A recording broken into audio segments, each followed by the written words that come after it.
ചില മൊമെൻറ്റ്സ് ഉണ്ട് just made for the skies. അങ്ങനെ ഒരു ദിവസമായിരുന്നു ഇന്ന്.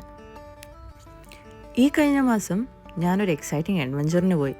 പക്ഷേ ഇപ്രാവശ്യം ഞാൻ ഒറ്റക്കായിരുന്നില്ല. എൻ്റെ കൂടെ ഏറ്റവും സ്പെഷ്യലായിട്ടുള്ള പേഴ്സൺ ഉണ്ടായിരുന്നു, എൻ്റെ മമ്മിക്കുട്ടി. ഞാൻ സ്കൂബ ഡൈവിംഗ് ഒക്കെ പണ്ട് ചെയ്തിട്ടുണ്ടെങ്കിലും ആദ്യമായിട്ടാണ് പറക്കാൻ പോകുന്നത്. എന്തെന്ന് മനസ്സിലായോ? പാരാസെയിലിംഗ്. മമ്മി ആദ്യമായിട്ടാണ് മമ്മിയുടെ ലൈഫിൽ ഒരു അഡ്വഞ്ചർ ചെയ്യുന്നത്. ഞാൻ സ്കൂബ ഡൈവിംഗ് ചെയ്തിട്ടുണ്ട്. But still I was scared because പറക്കാനാണ് പോകുന്നത്.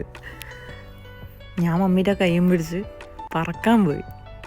കുറച്ച് പേടിയുണ്ടായിരുന്നു, ബട്ട് സ്റ്റിൽ ക്യൂരിയസ്. എന്തായിരിക്കും എക്സ്പീരിയൻസ്, എങ്ങനെയായിരിക്കും എന്നൊക്കെ.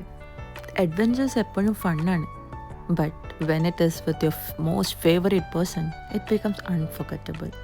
ഇന്ന് ഞാൻ എൻ്റെ മമ്മിക്ക് വിങ്സ് കൊടുത്തു പറക്കാൻ. ഈ ഒരു moment it was so special. സ്കൈയും താഴെ കടലും പിന്നെ എൻ്റെ മമ്മിയും, ആ മമ്മീൻ്റെ ഹാപ്പിനെസ്സും, അത് മതിയായിരുന്നു ആ ദിവസം സ്പെഷ്യലാക്കാൻ. ഈ ഒരു moment it wasn't just adventure, it was freedom from fear, freedom to dream together.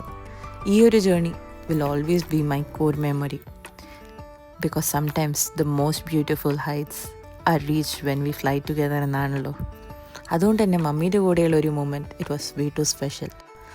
ഞങ്ങളിങ്ങനെ ചുറ്റുമുള്ള കാഴ്ചകളും കാര്യങ്ങളൊക്കെ കണ്ട് അടിച്ചു പൊളിച്ചിരുന്നു. ആ ഒരു 10 മിനിറ്റ് പോയത് അറിഞ്ഞിട്ടില്ല. 8 to 10 minutes എന്തോ ആയിരുന്നു പാരാസെയിലിംഗ്, പക്ഷെ അത് പോയത് അറിഞ്ഞിട്ടില്ല.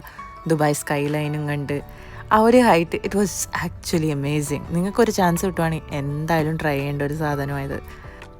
Here's to many more sky high memories together, my dear Mammikutty.